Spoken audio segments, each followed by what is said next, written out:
팔라이스, 프랑스. 1386년 겨울, 차가운 바람이 공기를 가르며 어두운 구름이 하늘을 덮고 있었다.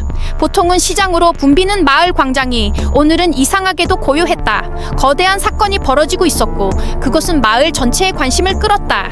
기이한 재판이 시작되었고 피고인은 아주 특별한 존재였다. 바로 돼지였다. 이 사건은 몇 주 전부터 시작되었다. 마을 사람들이 끔찍하게도 어린아이의 죽음을 목격했기 때문이다. 그 아이는 3살 된 농부의 자식으로 하루아침에 밖에서 놀다가 피범벅이 되어 발견되었다. 아이의 몸은 처참하게 찢겨 있었고 피가 땅에 흘러내렸다. 그리고 그 살인자는 사람도 인간도 아니었다. 바로 돼지였다. 그런데 왜 하필 돼지일까? 마을에서 퍼지기 시작한 소문들이 있었다. 이 돼지는 처음이 아니었다. 그는 다른 동물들을 공격한 적이 있었고 아이들을 신기하게도 계속 쳐다보았다. 하지만 이번에는 누구도 부인할 수 없었다. 그 돼지가 어린아이를 죽인 것이다. 지역 당국은 신중하게 조사했지만 돼지의 행동을 설명할 만한 합리적인 이유를 찾을 수 없었다. 정신 나간 동물의 행동이었을까? 아니면 그냥 사고였을까?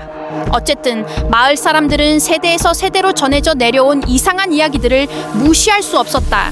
어떤 사람들은 동물이 악마나 악령에 의해 조종당할 수 있다고 믿었고 그로 인해 제어를 잃을 수도 있다고 생각했다.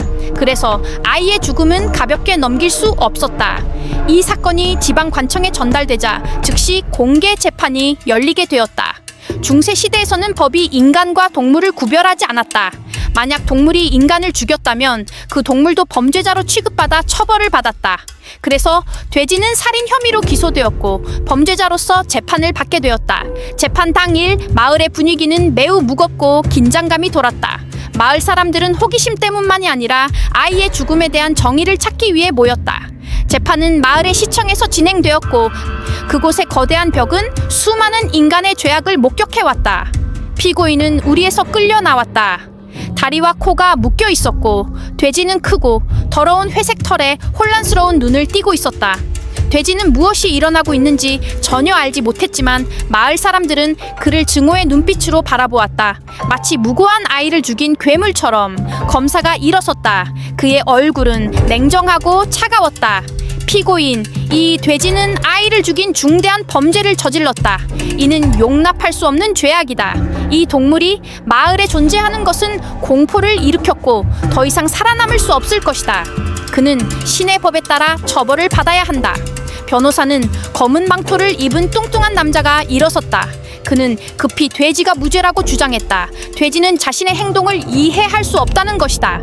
하지만 법정의 차가운 시선 속에서 그의 말은 무의미한 메아리처럼 들렸다. 그는 돼지가 병에 걸렸거나 악맥에 조종당했다고 주장했지만 그의 주장은 아무런 변화를 일으킬 수 없었다. 재판은 긴장 속에서 끝났고 즉시 판결이 내려졌다. 사형. 돼지는 죽어야 했다. 그것은 저지른 범죄 때문만이 아니라 마을 사람들이 더 이상 감당할 수 없는 혼돈과 위험의 상징이었기 때문이다. 사형이 집행되는 날, 하늘은 어두워지고 구름이 소용돌이치며 마치 마을의 슬픔을 함께 나누는 듯했다. 돼지는 교수대에 끌려갔고 그의 몸은 떨리고 눈은 크고 두려운 눈빛을 보였지만 이해하지 못했다. 군중은 그 주위를 둘러싸고 있었다. 그들은 단지 동물의 죽음을 기다리는 것이 아니라 자신들의 두려움에 대한 복수를 기다리고 있었다. 고요 속에서 로프가 돼지의 목에 조여졌고 판사의 망치가 떨어지자 돼지는 현장에서 즉시 처형되었다. 돼지가 죽자 군중 속에서 한숨이 터져 나왔다. 그들은 가벼운 느낌을 받았고 마치 짐을 덜어낸 듯했다. 하지만 그들 마음속에는 여전히 두려움이 남아 있었다. 동물을 인간처럼 처형하는 것이 진정한 정의였을까? 아니면 그것은 마을 사람들이 결코 완전히 이해할 수 없는 이상한 이야기에 불과했던 것일까? Ask ChatGPT.